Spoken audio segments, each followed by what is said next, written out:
j'espère très sincèrement que vous allez tous et toutes très bien. En cette approche des fêtes de Noël, comme vous l'avez vu dans l'intro de la vidéo et pour notre plus grand plaisir, on va crash tester aujourd'hui des nouveautés make-up. Si c'est cette vidéo qui me donne le plaisir de vous accueillir sur ma chaîne YouTube, je vous souhaite la bienvenue. N'hésitez pas dès à présent à vous abonner à ma chaîne YouTube pour ne rien manquer des futures aventures make-up. Vous verrez qu'ici on parle maquillage mais sans jamais se prendre au sérieux. Et sans plus attendre, on commence ce petit crash test.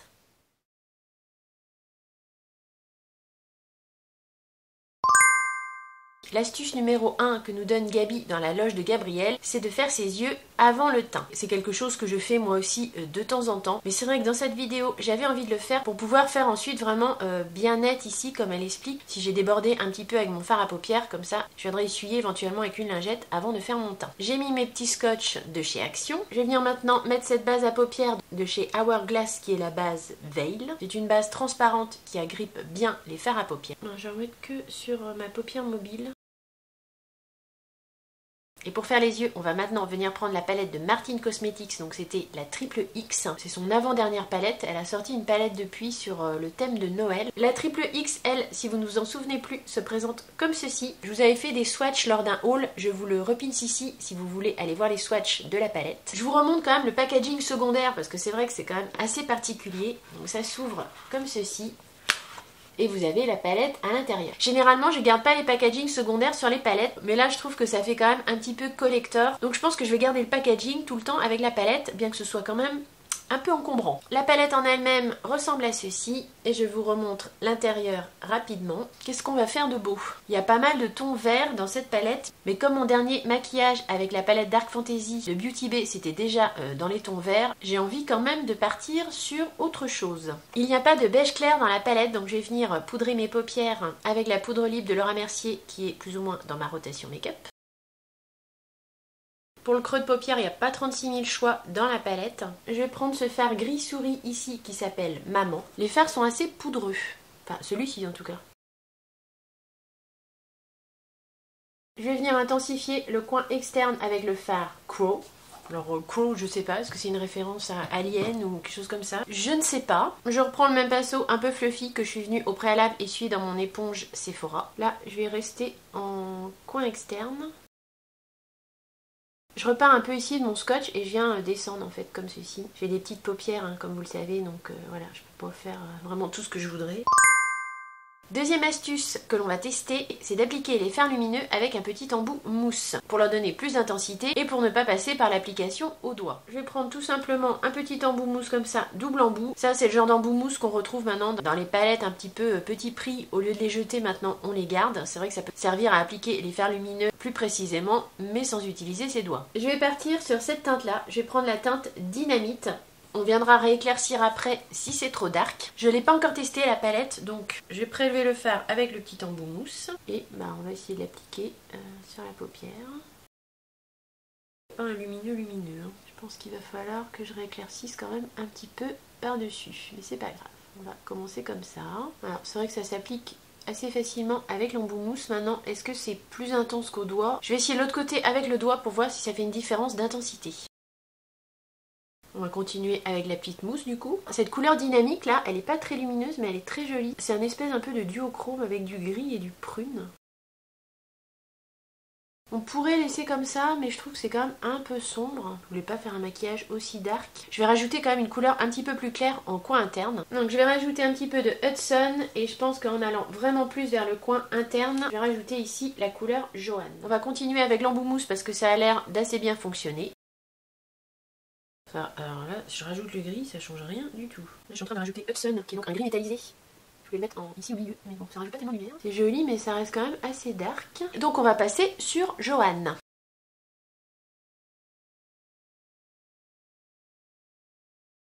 C'est vrai que c'est vraiment pas mal, hein, le petit embout mousse comme ça, un petit peu en triangle en plus, parce qu'on peut vraiment bien venir dans le coin interne. C'est vrai que c'est vraiment une bonne astuce. J'ai des petites mousses hein, toujours sur ma commode, mais j'y pense pas forcément. C'est une très bonne astuce et on s'en servira aussi pour faire le ras de cils inférieur, pour voir si ça accroche bien la lumière.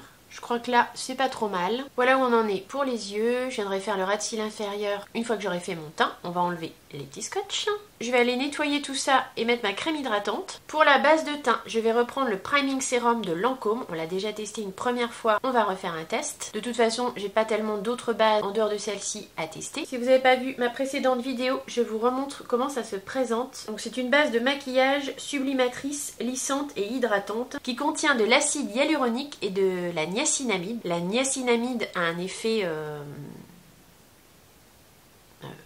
La niacinamide a pour effet de venir corriger vos imperfections. L'acide hyaluronique, ça va plutôt être hydratant. Ça s'ouvre comme ceci. Il y a une petite spatule pour venir prélever le produit. Et l'intérieur est comme ceci. Je vous ai pas précisé la dernière fois, mais c'est un produit rechargeable en fait. Donc ça, c'est pas mal aussi. On peut acheter simplement la recharge. Je vais venir étaler ça. C'est très doux, très soyeux, ça se fond à la peau, c'est assez agréable à appliquer. Ça laisse vraiment une impression de peau de pêche quoi, une peau veloutée, c'est très fondant, c'est très agréable. On voit tout de suite quand même un petit effet flouteur de pores au niveau du rendu sur la peau. Pour le fond de teint, je vous avais dit qu'on retesterait le fond de teint de Lancôme de la nouvelle formulation Care & Glow en teinte 125W. Je l'avais testé en 310N la dernière fois, c'était un petit peu foncé pour moi, la teinte était neutre, c'était bien mais c'était quand même foncé. L'autre échantillon que j'ai c'est la 125W, alors W c'est plutôt warm, je sais pas trop si ça va aller à ma carnation. Comme c'est une teinte quand même moins foncée, j'avais envie de refaire le test en vidéo. Et puis cette fois-ci, je vais pas l'appliquer au pinceau, je vais l'appliquer à l'éponge pour voir s'il y a un peu moins d'effet de matière parce qu'au niveau de la première application, c'était joli, mais je trouvais quand même qu'on voyait que j'avais du fond de teint, il y avait un petit effet de matière. Donc on va voir aujourd'hui si à l'éponge, le fond de teint se comporte un petit peu mieux sur ma peau. Je vais l'appliquer comme ça et puis je viendrai l'étaler à l'éponge. Là on voit déjà que la teinte 125W, en tout cas, elle est plus claire que la 310N, bon, ce qui est logique, hein, mais j'ai pas l'impression qu'il y ait beaucoup de sous-tons chauds là. Donc pour rappel, c'est un fond de teint soin avec un fini lumineux, un SPF 25. Il se veut avoir une couvrance naturelle, une action repulpante et lissante. Pour le coup, la teinte 125W, je la trouve quand même assez claire. Alors, je vois pas vraiment le sous-ton warm, tant mieux, parce que je sais pas si le sous-ton warm, de toute façon, convenait trop à ma carnation. Là, je me regarde dans la glace, c'est un peu clair. J'ai de vagues airs de Casper le fantôme, mais bon, c'est pas grave. Je préfère que ce soit plus clair et pouvoir venir réchauffer mon teint que trop foncé. Et au niveau du rendu sur la peau, est-ce que c'est vraiment mieux à l'éponge qu'au pinceau? Je trouve quand même le rendu à l'éponge sur ma peau un petit peu plus naturel que l'application au pinceau. Néanmoins, je ne pense pas que ce sera mon fond de teint best-of préféré de 2022. Je reste quand même un petit peu sur ma première impression. Troisième astuce que j'ai vue donc sur la vidéo de la loge de Gabrielle qu'on va essayer dans cette vidéo, c'est d'appliquer de la base à paupières au niveau des cernes pour que l'anti-cerne ne file pas dans les plis et soit mieux fixé. Tout comme Gabi, je vais reprendre la base Hourglass. Elle se servait de celle-ci dans sa vidéo au niveau des cernes. Alors je vais essayer de pas en mettre trop quand même. Je vais l'appliquer avec le pinceau 146 de chez Zoeva. Donc il y a un pinceau spécial application de l'anti-cerne. Je me mets face à vous, ce sera quand même plus sympa. Apparemment, ça aurait aussi un petit peu l'effet de combler les petits plis qu'on peut avoir sous la paupière. Je reste dubitative parce que c'est une zone quand même assez fragile et qui fait vite des petits plis quand on prend de l'âge. Mais bon, on va essayer. Déjà, première impression assez positive, j'ai l'impression que ça m'a un petit peu quand même lissé mon dessous d'œil. Rien que le fait de mettre la base à paupières. Je vais rajouter un peu d'anti-cerne par-dessus. Donc l'anti-cerne Good Apple, moi je l'ai en teinte médium 131. C'est un anti-cerne léger mais haute couvrance qui est censé nourrir et hydrater la peau. Bon, à voir comment ça évolue. J'ai quand même pas mal de plis là. J'ai pas mal de petits plis là. Je suis pas ravie de ce... Oh là là, ouais. On va voir. Pour l'instant, je suis pas 100% convaincue de cette astuce. On va attendre un petit peu de voir comment l'anti-cerne se comporte. On va appliquer tout ce qui est produit crème avant de poudrer et ensuite, je passerai au produit poudre sur le teint. Je vais appliquer un petit peu de la crème Belle Mine de chez Chanel. Ici, je l'ai en teinte 392 Soleil Tan Medium. Cette poudre bronzante crème de chez Chanel, c'est en fait un bronzer gel crème. C'est une texture un peu à part. Il se présente comme ceci, si vous ne l'aviez pas vu. Je vais prendre mon pinceau Mua de chez Normal. Ils sont vraiment bien ces pinceaux, je vous le redis à chaque fois, mais ils me font un petit peu penser aux pinceaux It Cosmetics. J'ai l'impression que c'est des petites pépites ces pinceaux-là. En tout cas celui-ci, pour appliquer tout ce qui est produit crème, je l'aime vraiment beaucoup. Cette étape est totalement optionnelle, hein. Ça vient un petit peu restructurer le visage, mais c'est plus pour jouer avec le make-up qu'une étape indispensable. Je pense que je vais pas en mettre trop, j'ai envie de laisser un léger filigrane comme ça sur ma peau. En plus à la caméra vous le voyez beaucoup plus foncé que ce que ça n'est en réel dans mon miroir, à chaque fois c'est pareil. Je pense qu'on va s'arrêter là. Opération délicate, je me mets face au miroir. On va tester cette poudre de chez Huda Beauty que vous avez peut-être vu dans mon haul du Black Friday. Si vous ne l'avez pas vu, je vous le repince ici en haut de l'écran. À la base, cette poudre, c'est une poudre de baking. Elle s'appelle Easy Bake. Je l'ai en teinte Cherry Blossom Cake. Ça fait un petit moment que j'avais envie de la tester. Elle fait un peu le buzz sur les réseaux sociaux. On en entend que du bien. Pour ses propriétés, elle fixe et offre un fini naturel aérien. Elle absorbe l'excès de sébum de la peau. Elle a un parfum floral et de musc doux. C'est vrai que dans mon haul, j'ai senti, elle sentait vraiment très bon. Elle existe en 9 teintes et convient à tout type de peau. Et donc quatrième astuce vue sur la vidéo de la loge de Gabrielle, poudrer à la houppette mais en venant préalablement chauffer un petit peu la houppette sur la main. Je prends cette houppette de Make Up Forever qui est sur ma commode. Ça c'était une petite houppette qui était vendue avec la poudre libre Make Up Forever. L'idée c'est qu'on vient prélever la poudre sur la houppette et sur le dos de sa main on va venir en fait répartir la poudre sur toute la houppette, chauffer un petit peu la matière et on vient ensuite appliquer la poudre avec la houppette. C'est tout simple, mais apparemment ça aurait la propriété de mieux flouter les pores de la peau. Voilà ma houppette. Je pense que je vais y revenir au niveau de la poudre. On pourra toujours venir enlever l'excédent si je trouve que j'ai trop de poudre. Je rajoute de la poudre et je continue la même technique. Je sais pas ce que vous en pensez à la caméra, mais moi je trouve que ça me fait un teint 100% photoshopé. De près on va voir que j'ai de la poudre, hein. De près on va voir que mon teint est poudré. Pour moi là c'est du 100%, tant au niveau de la poudre en elle-même que de la technique en chauffant un petit peu la poudre avec la houppette. C'est pas mal, hein. C'est pas mal. Je suis venue faire mes sourcils avec les produits habituels. Ils sont toujours dissymétriques, mais ça, y a rien à faire, j'y arrive pas. J'ai rajouté ici légèrement un petit peu de bronzer entre ma paupière fixe et le gris donc que j'ai appliqué de la palette Martine Cosmetics. On va maintenant faire le ras de cils inférieur. On va retester pour cela le petit embout mousse. Pour la couleur, je sais pas si vous pouviez m'aider. Mais vous pouvez pas m'aider, c'est embêtant. J'ai envie de relever un peu le truc parce que c'est quand même assez gris, assez sombre. Je vais partir sur Parker ici. On verra bien ce que ça donne. Je sais pas si ça va marcher. J'essaye d'en mettre comme ça sur la tranche, mais ça manque de précision. C'est pas très facile avec l'embout mousse, je trouve. Je vais prendre le pinceau que je prends d'habitude. Au niveau de l'application, je trouve pas, enfin pour moi, pour mes paupières, pour le ras de cils inférieur, franchement je trouve pas que ce soit plus facile avec l'embout mousse. Faudrait peut-être s'entraîner plus sur la technique, mais le pinceau spécial ras de cils inférieur est tout aussi efficace. Les fards Martine Cosmetics sont quand même d'assez bonne qualité. Les fards lumineux, ils s'appliquent quand même assez bien, même au pinceau. En muqueuse intérieure ici, je vais mettre un crayon de chez Shiglam. C'était les crayons de la collection Chromazone qui sont très beaux, ces crayons, ils sont duochrome, ils tiennent très bien. Je vais venir quand même en coin interne ajouter une petite touche de lumière. Je vais reprendre le fard Joanne. Il s'applique très bien au pinceau. Souvent dans le coin interne, j'ai vraiment beaucoup de mal avec les fards lumineux et là ça se passe plutôt très bien. Il est bien impactant ce fard, il est très beau.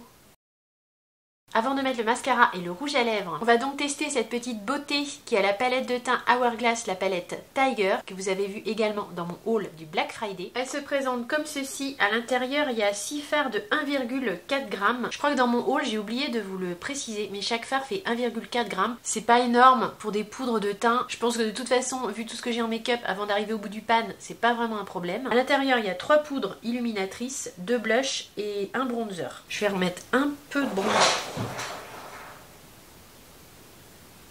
Super. Mon sapin s'est écroulé. Interruption momentanée de la vidéo. Mon sapin vient de s'écrouler dans le salon. On adore. Et je sais pas ce qui s'est passé, il est par terre et des boules de pété. C'est pas grave, il tombera pas plus bas, je finis ma vidéo et je m'occuperai du sapin après. Je vais commencer par le bronzer ici et je vais en appliquer un petit peu avec un pinceau biseauté. Ça c'était le pinceau que j'avais eu en cadeau dans ma commande Florasis. C'est bien pigmenté, ça se prélève très bien au pinceau, c'est poudreux. Quand vous trempez votre pinceau, vous avez tout de suite de la poudre en fait sur le pinceau, ce qui n'est pas par exemple le cas des palettes de chez Charlotte Tilbury. Il faut vraiment venir frotter le pinceau dans le pan pour récolter la matière, ce sont pas les mêmes formulations. Ici ça va être quelque chose je pense de plus aérien, de plus léger. C'est un bronzer quand même assez chaud. Cette palette là, de toutes les palettes là, édition limitée que Hourglass a sorti, est peut-être pas celle qui est le mieux adaptée à ma carnation. Ça doit être la palette dans les teintes les plus foncées. Et c'est cette palette là qui me faisait envie. J'avais vraiment envie des beaux orangés. J'avais vraiment envie de la tonalité ocre et orangé qui est à l'intérieur de la palette. Donc j'ai pris la palette qui me plaisait. Les poudres Hourglass sont quand même assez fines, je pense qu'en en mettant pas trop, ça devrait fonctionner sans problème. Ça va peut-être être plus ici une couleur de bronzer estivale, mais c'est pas grave, on teste. Et en même temps, je regarde dans le miroir et je trouve rien de choquant. Voilà, une teinte un peu chaude, mais ça passe tout à fait sur ma carnation. Je vais prendre cette poudre là en guise d'highlighter. Pareil, ça vient tout de suite se déposer sans aucun effort sur le pinceau. Pour le blush, je vais venir prendre celui-ci. Je vais essayer d'en mettre avec parcimonie. Juste là pour un petit effet bonne mine. C'est foncé quand même. J'ai un clown. Puis alors vous en caméra, mais c'est à qui je me fais penser là? Un personnage de dessin animé. J'ai les yeux verts et j'ai les yeux verts, j'ai les joues oranges. J'en ai un peu trop mis, je crois. Je vais essayer de faire quelque chose et je reviens. Je pourrais inclure cette astuce dans la vidéo. Là, c'est pas Gabi qui me l'aura donné, mais c'est tout simplement quand vous en avez mis un petit peu trop comme moi, que vous êtes laissé surprendre par la pigmentation, c'est de reprendre l'éponge avec laquelle vous avez appliqué le fond de teint et de venir tout simplement tapoter. Comme l'éponge est encore un petit peu humide, ça vient un petit peu estomper et mélanger les matières. En général, ça rattrape quand même un peu le coup. Pour vous en caméra, c'est bien assorti à mon pull, je pense. Après, pour moi, très honnêtement, dans le retour miroir, c'est plutôt joli. On voit que j'ai du blush, mais il n'y a rien qui choque. Les poudres de cette palette sont vraiment très très fines et elles viennent vraiment bien se fusionner avec la peau. C'est toujours la qualité des poudres Hourglass que j'avais déjà testées. Vous avez dû voir dans mon déclutter, mais j'ai déjà une palette de teint de chez Hourglass. Je savais déjà que les poudres étaient assez exceptionnelles au niveau du teint. Et la formulation des poudres présentes dans cette palette ne fait absolument pas exception à la règle chez Hourglass. On aborde maintenant la 5e technique que j'ai vue dans la vidéo de la loge de Gabrielle, à savoir d'appliquer le mascara en démarrant vraiment de la base des cils. C'est quelque chose que je sais plus ou moins, mais que je ne pense pas toujours à faire. Donc on va le faire dans cette vidéo. Je vais prendre un mascara que j'ai en format voyage de chez Benefit, le Bad Gal Bang. C'est pas du tout une nouveauté, mais il est sur ma commode et ce serait pas mal que je le termine un jour. Je vais essayer vraiment de partir de la base de mes cils. Sans me faire pleurer, ça c'est moins évident. La technique aussi bien sûr, c'est quand vous appliquez votre mascara, c'est de poser à la rigueur votre miroir sur la table et de regarder en bas. Le fait en fait d'appliquer votre mascara en commençant vraiment par la base des cils, ça vient galber davantage votre cil et le recourber encore plus que si vous démarrez un peu plus haut. Je valide cette technique à 100%. Non seulement c'est venu redonner du galbe et de la courbure à mes cils, mais en plus ça intensifie énormément la ligne de cils supérieure. Ça fait presque comme si j'avais un trait de crayon noir dans la muqueuse supérieure. Cette technique, franchement, ça marche vraiment bien. Une autre technique également que je peux vous donner, si vous voulez donner encore plus de longueur à vos cils, vous pouvez par-dessus votre mascara noir et à la pointe de vos cils, rajouter un mascara de couleur bleue. Ici j'ai le mascara de chez Zissi en teinte bleu céruléen. Je vais en rajouter un petit peu, mais vraiment sur la pointe de mes cils. Ils ont déjà de la longueur, hein, donc ça va pas être phénoménal pour vous à la caméra. En général quand même, de faire ça, de mettre un petit peu de bleu marine ou bleu céruléen à la pointe de vos cils, ça vient rajouter de la longueur. On va finir avec les lèvres. Je vais appliquer un crayon de chez Huda Beauty, celui-ci il est en teinte Pinky Brown, c'est celui que j'ai eu dans le coffret à lèvres Empowered. Alors apparemment, désolé, ce coffret à lèvres est discontinué, j'ai pas retrouvé quand j'ai fait ma vidéo recommandation journée gold. Après les crayons Huda Beauty, j'ai pas regardé, mais très honnêtement si ça se trouve celui-ci en teinte Pinky Brown, vous pouvez certainement trouver une teinte équivalente, soit sur le site de Huda Beauty, soit sur Sephora. Pour en finir avec les lèvres, je vais prendre le rouge à lèvres de Too Faced, le Cocoa Bold, que j'ai en teinte Chocolate Chip. Les rouges à lèvres Too Faced de la gamme Cocoa Bold, je les trouve vraiment super agréables. Ils ont une super facilité d'application, ils glissent vraiment bien sur les lèvres. Vous savez que moi je suis pas un cador pour appliquer le rouge à lèvres. Et là je trouve que vraiment ce rouge à lèvres me facilite la tâche. C'est crémeux, juste ce qu'il faut, on le sent pas sur les lèvres, c'est très agréable, très confortable. Le fini est mat satiné, j'ai envie de dire. Il y a un rendu quand même un petit peu de rouge à lèvres mat, mais avec un léger fini quand même satiné. J'aurais peut-être pu mettre une teinte un peu plus neutre avec le maquillage des yeux, c'est peut-être un peu foncé, on va dire que ça passe. Je vous mets le résultat final comme d'habitude en musique et on enchaîne sur une conclusion rapide sur les produits testés aujourd'hui.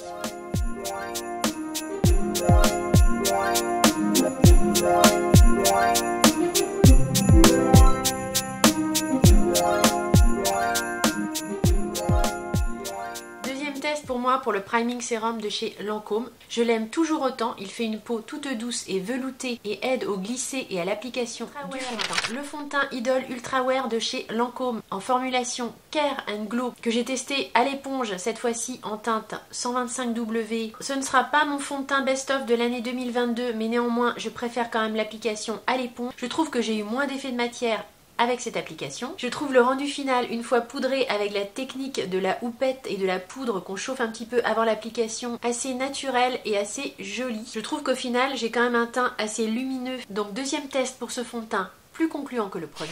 La crème Belle Mine de chez Chanel en teinte 392, qui est un bronzer crème gel, je l'aime toujours autant. Il tient tout à fait ses promesses, à savoir une texture légère et facile à estomper. La poudre Easy Baked de Huda Beauty en teinte Cherry Blossom Cake, un vrai top. Elle floute la peau, elle est hyper fine, elle floute les pores, elle ne blanchit pas le teint et pour autant elle a un aspect et un fini lumineux. Je comprends l'engouement qu'il y a pour cette poudre sur YouTube. La palette de teint Hourglass, une pépite. Les poudres sont fines et aériennes. Elle est bien pigmentée, il faut quand même faire assez attention à l'application, surtout notamment forcément pour une carnation claire comme la mienne, avec une palette qui est quand même assez soutenue dans la tonalité. Le crayon à lèvres de chez Huda Beauty, je le trouve parfait pour faire le contour des lèvres. Et gros coup de cœur également pour la gamme Cocoa Bold de chez Too Faced. La formulation que ce rouge à lèvres apporte au confort sur les lèvres est juste parfaite. La palette Martin Cosmetics, rien à dire sur la qualité des fards. Les mats se travaillent très bien. Les lumineux sont bien intenses, bien métallisés et bien impactants. Après, pour cette palette, je pense qu'il faut quand même avoir en tête que ça va être quand même pour faire des maquillages assez soutenus, assez dark. En teinte lumineuse, on peut aussi jouer avec les mats, ce que je n'ai pas fait. Il y a des mats assez lumineux, notamment celui-ci.